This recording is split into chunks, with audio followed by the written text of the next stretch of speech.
of acrylic and all kinds of good things that come out of our facilities. And I think we'll get a 3D printer to generate the one for next year. So we're going to keep it in the family here, if you will. So it may not be off the monument, but it'll be from the industry. So again, one more time, congratulations for Dennis. Well deserved. Now, while I'm up here, I'm going to go ahead and call up our next panel. I'm very excited to hear from our Midstream Oil and Gas panel. Moderating this year's panel will be good friend Steve Kean from the Greater Houston Partnership, also former Kinder Morgan CEO and still on the board, right? That's right. Yep. And then good friend Vince DiCosimo from Targa. And another just great friend, Tony Chovanec from Enterprise Products. Let's give them a big round of applause and hear what's happening in the midstream. All right, thank you so much. And this is such a great crowd. We want to make this useful information for you all. So thinking about this audience here, let's talk about the outlook for the port and maybe start further upstream in the hydrocarbon sector, the outlook for the port in energy and chemicals for the next 5 years. Tony, I'll start with you. Yeah. First, I'd say all the things that are going on. Can y'all hear me? Turn it on. Now? There you go. Thank you. All the things that are going on in the oil and gas community, and we think about the Permian Basin, we think about the Eagle Ford. Without the Houston port, it's not possible. It's that important because much of what we do has to be processed and exported. So the outlook in the oil and gas community is better than I've ever seen it. You know, I've been at it a long time. And it is really thanks to the port. It really is. When we do the quick math and we look at what's exported waterborne in the United States, liquid hydrocarbons, it's knocking on the door of 10 million barrels. Not long ago, we were a country that was desperately in need of more and more imports, just 15 years ago. And now, all of the stuff you see the oil and gas community absolutely is dependent on exports. So we haven't reached the top on production in the United States, nor have we in activities in places like the port. Very good. Vincent. Well, first of all, I want to say it really stinks to have to follow Rick Campo and Dennis Winkler, okay? And after lunch, so that's like 3 strikes. I don't know how we drew that card, guys, but I do appreciate being here. Thank you very much, and Steve, thanks for the question. The follow-on would be that, you know, we live in an incredible region. I'm so proud to be a Texan and really proud to be from this area. I was saying, you know, when you look at where we are today, we are exporting and a larger producer than Saudi Arabia. I think, frankly, that's a great thing. It's a great thing for our economy, it's a great thing for our nation, and it's a great thing in terms of security. When I describe the Houston Ship Channel, I often refer to it as the carotid artery of America. And you think about that, because whatever happens here affects the entire United States, Canada, Mexico, really all the Americas. Whatever happens here, when we have a barrel or we have an issue that strikes this region, I can tell you we get calls almost immediately from across the United States from legislators and folks who want to know exactly when X is going to get fixed and what's going on. And I heard the question about the Francis Scott Key Bridge, and at one time I owned a terminal and I looked at it every day, and I can tell you, again, look at that port, which is, you know, a micro-sized port, and the impact that it had to that region. So we are incredibly important as a driver of both jobs, security, and really economic stability to not only this region, the state of Texas, but the U.S. economy. Very good. Why don't we take that globally, Tony? So talk about the Port of Houston, certainly the state and the region, our city, but also the United States and then globally. Yeah, you know, that's something that's near and dear to Vince's heart and my heart, and because of who we work for. But let's just go to LPG. Let's go to propane and butane, ethane now also. You know, we used to refer to natural gas as a transition fuel, and when people referred to propane as a transition fuel, I always push back, And I would push back in this regard. My family's from LaGrange, Texas, and I can remember people in my family that, cooked on a wood stove. And I remember when my great aunt got propane outside, okay, a tank outside. I never knew her to have an indoor toilet. But once she got propane, I bet that house, it's owned by others now, but I bet that propane tank is still there. It's not a transitional fuel. It is a multi-generational fuel. And it's that way around the world. I'm telling you, when I go to places like India, not deserved, but I'm a rock star. Because of the Ujjwala program they have there, they put clean heating and cooking in the hands of 150 million people that didn't have it before. That's the reality. So they get their fuel, they put it on their back, and they take it to their homes, and they don't have to burn wood and dung. There's around estimated between 3 and 5 million people that die of internal combustion from burning solid woods in their homes every day in the United States. Many of them children, and that's what happens. Much of it leaves out of the Port of Houston. Most of it does, actually. It goes worldwide, using that as an example. Crude, another example. Refined products that leave this area and go down to Latin America, including Mexico. It's not small. So reality is the impact that we make on the rest of the world is real. We have a slide on our website where we show, in India, we show a family that has solid fuels burning, wood or dung, and then another Indian family that has a big propane tank. And I tell people, when you look at it, and if you go and look at it, you'll see the little boy that's burning wood in the house. He has a plastic water bottle, so he has clean water, which is very important, okay? But then he has all this soot on the wall. When you go and look at the other picture, you'll see backpacks hanging on the wall. That's what it takes. It takes energy for education. It's real. It seems like, in all the discussion about energy transition, people have lost track of some of that and the energy poverty that racks most of the world, and the difference between having a clean fuel to cook with and cooking with wood or dung is an enormous difference. It's a difference between living in a civilized way and not. And I used to tell folks at Kinder Morgan, I think everybody in this room this applies to, right? What do? We make civilization possible, right? We make civilization possible. So next time you're at the neighborhood barbecue or whatever, and people ask you, what do? I work for Kinder Morgan. I make civilization possible. You're welcome. What do you do? So you guys can use that. All right, let's go upstream to the producer a little bit and kind of what you're hearing from the producer community and how they're doing. I've got an interesting statistic.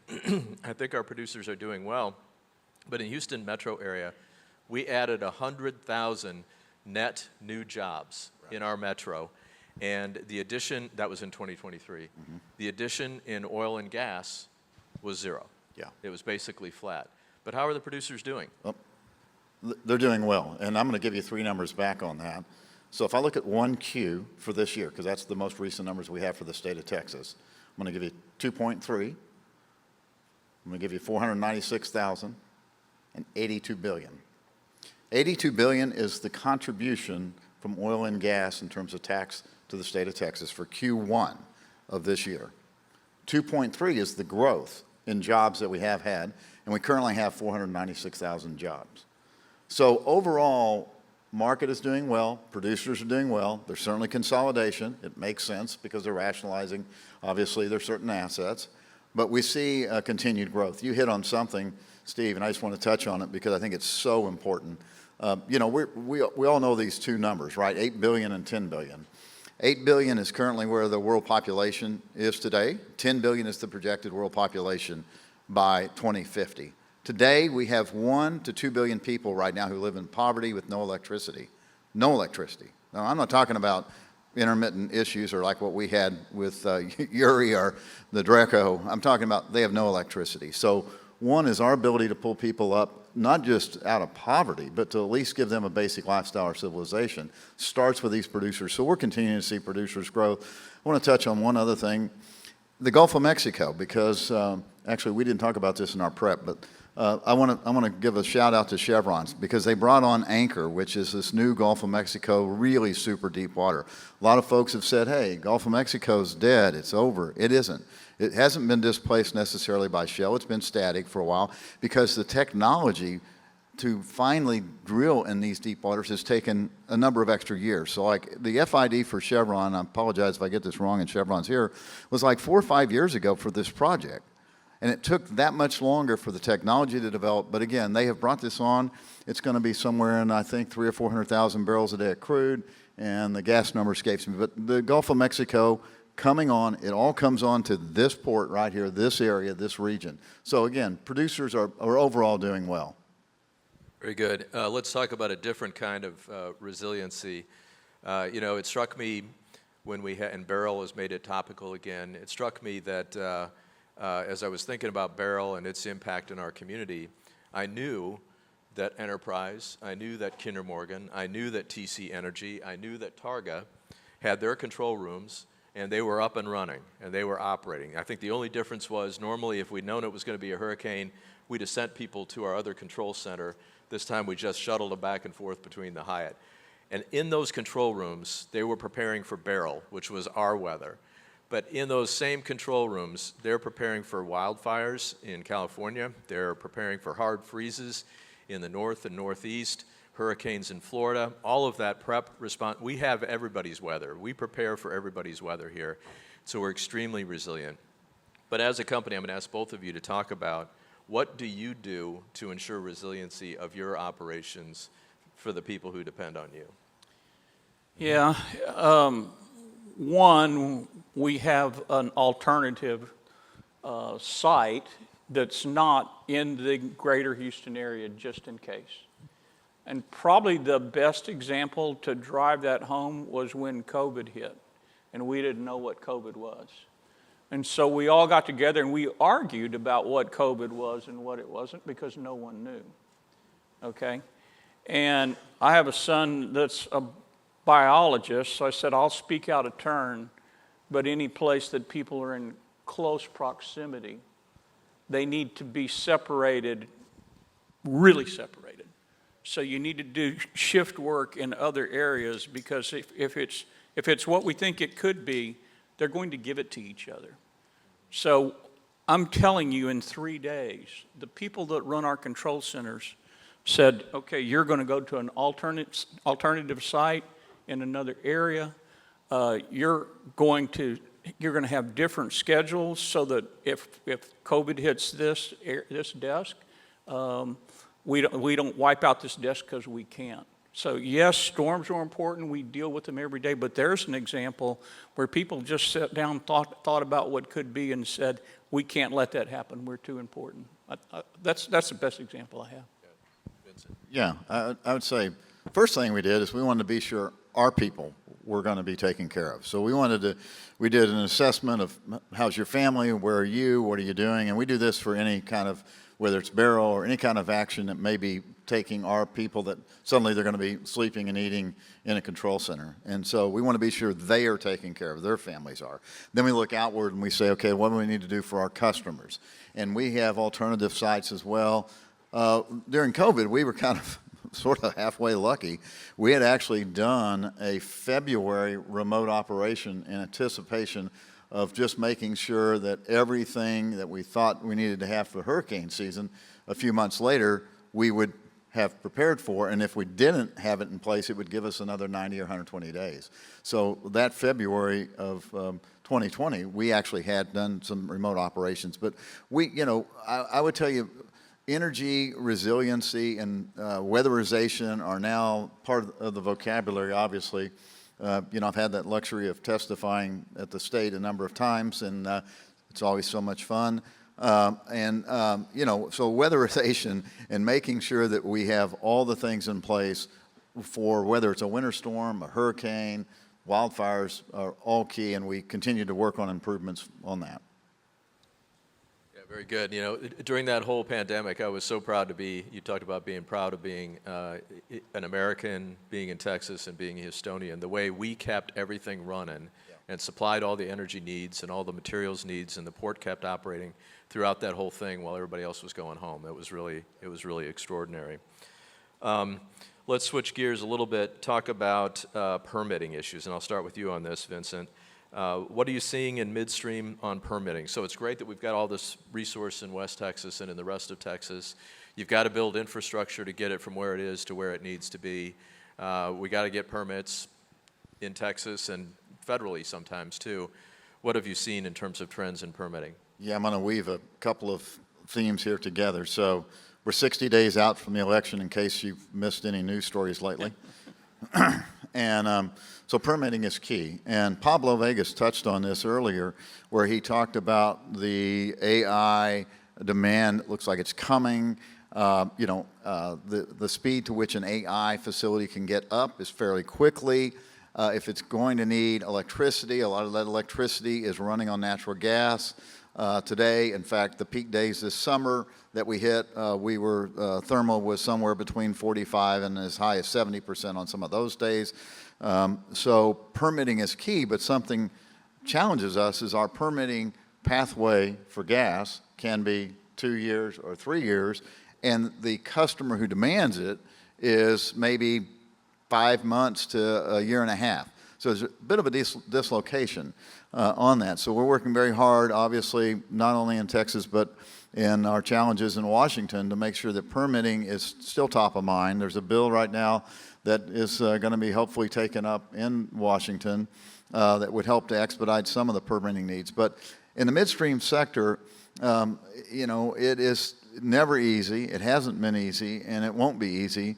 But we try to anticipate where those needs might be, and we may spend a little bit ahead of where we think a gas plant's going to go and our gathering is going to be needed, and we consult heavily with producers. We talk about end users, so we know if CP Chem or ExxonMobil or one of the folks that's already been on the stage today has their plan, and they've announced some things that we can somehow dovetail into that and build in that permitting cycle. But it is not easy. It's something we need help, and we really need help from you. Honestly, we need help from everybody in this audience, because you need to make sure that you are on the front line of having, so if you're at the barbecue, as you were talking about, tell whoever it is at the barbecue, we need to help folks get permitting faster, because we are servicing your needs via what we build in our midstream sector. Tony, and can you maybe quantify it in terms of time? Is it twice as long as it used to be? Is it twice as much money in the permitting process? What's the trend been? Sometimes, I hate to say it, it appears that it's impossible.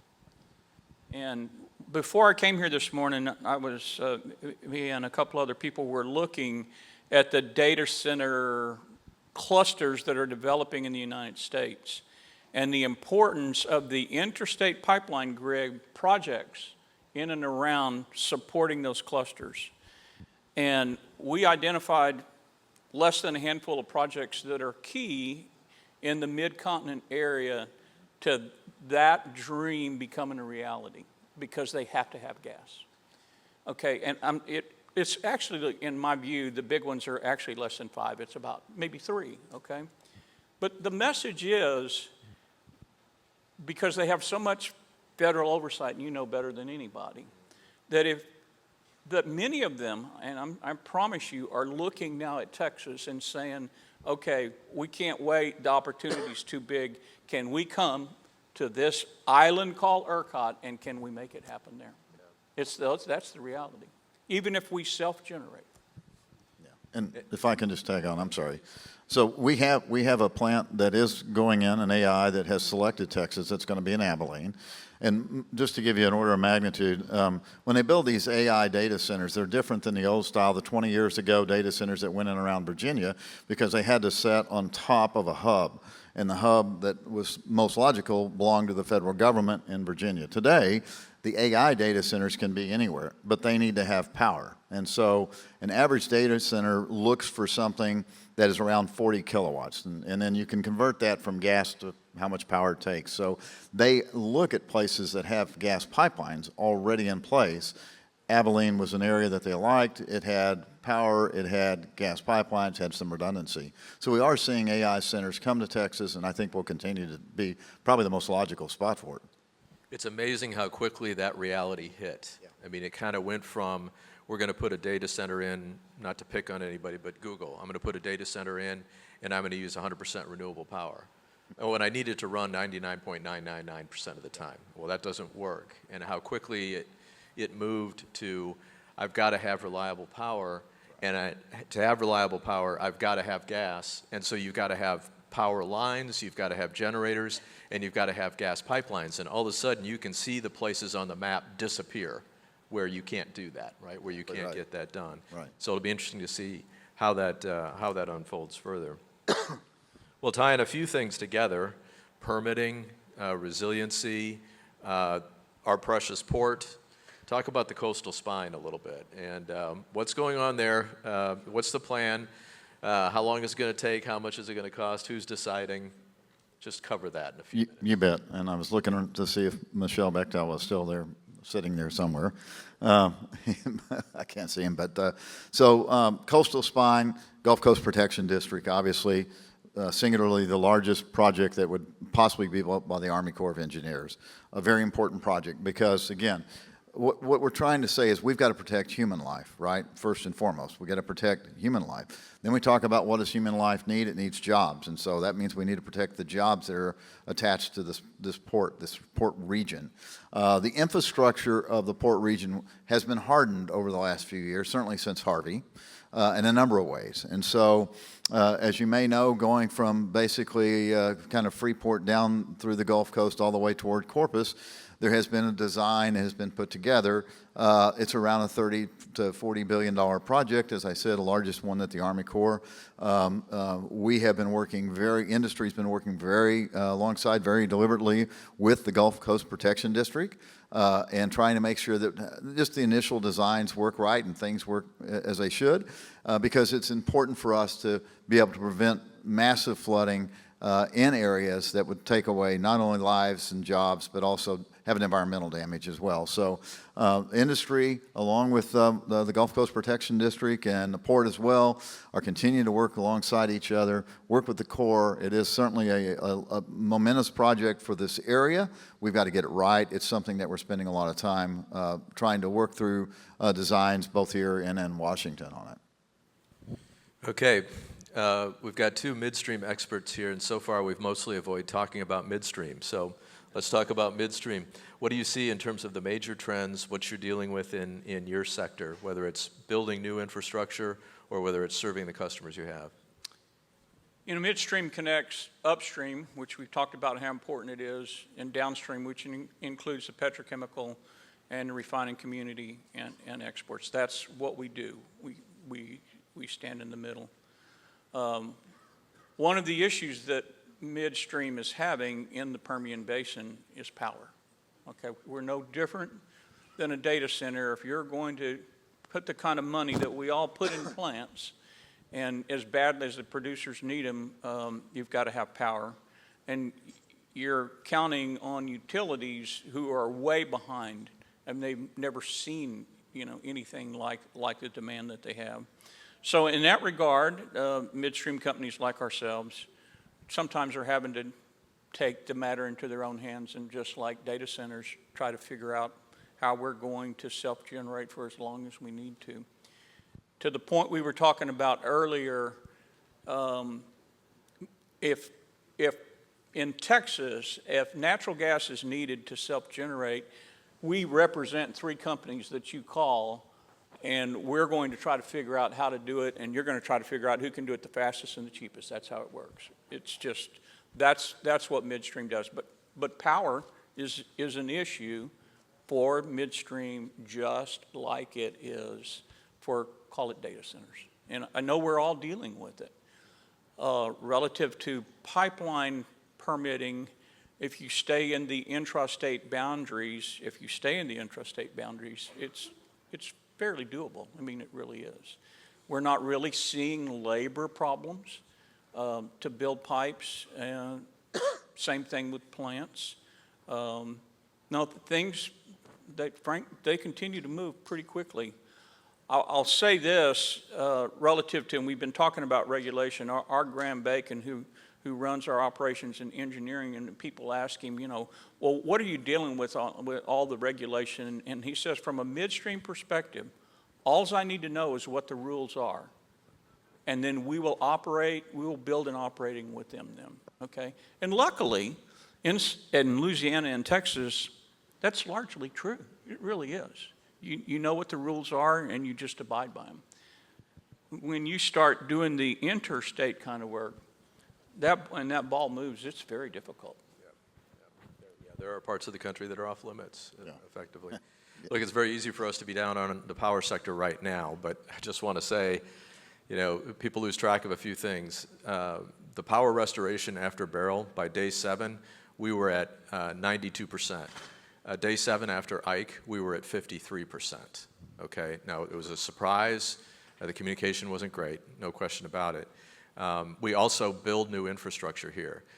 I think we have it within our power to turn power into an advantage for the state of Texas. There's some work that has to be done, but for sure. We've got some questions here, and they're on a screen that's in that sweet spot between where my distance glasses work and my reading glasses work. Is there projected growth by Getting major up pipeline? to go wander over and see them. Okay, what can our state and federal governments do to improve midstream operations? Vincent. Yeah. Well, I'm going to tag on to 3 or 4 things. I'm going to talk about power real quickly again because I think that is important. And there's a unique issue on the power side, so Tony touched on it. We all have an issue in terms of just having power connectivity, and sometimes we have to do it ourselves. Well, when we do it ourselves, we probably have diesel generators to do it with, increases our greenhouse gas emissions and our carbon footprint, so that's not a good thing. So we want to be sure that however we do it in an efficient and environmental way. I also want to comment on something Pablo said earlier. What you don't really realize, I think, and I want to repeat something he said, our peak day in Texas, which was just a few weeks ago, was around 86,000, I think, about 86,000 megawatts. A California peak day is typically around 55,000. Think about that. 10 million more people, 55,000. They don't have industry anymore. A lot of people live along the coast. It's an incredible state that we live in when we put that in perspective. So tying it back to pipelines, yes, we're seeing growth in pipelines, and yes, we're seeing opportunities for growth to be able to come to the Gulf Coast, and we'll continue to see that. We're involved in some projects we've announced most recently, and other companies are also building some additional pipe for takeaway capacity. We need that because if you just look at the juxtaposition on natural gas prices right now, there's a tremendous difference between what it's worth out in West Texas or the Waha hub and what it is worth here. It's actually negatively priced out in that area simply because there's not enough takeaway capacity. So yes, we're looking at growth in that and some great opportunities, and again, don't want to come away thinking we're not very appreciative of what's going on in the Texas power sector, because it is going to be a key attractor and is a key attraction for industry to come, and that's what we're talking about, jobs. So 5 seconds, there's a yes or no answer. Are you guys going to do spot or not? We've moved from marketing a concept to marketing a project. So the question that Jim Teague always says, we're going to find out whether or not the market wants it. We've got the permit. We know what it costs to build it, and we're happy to build it. Very good. Thank you both very much. Thank you. Thank And you. you all keep making civilization possible, okay? Yeah. The rest of us depend on it.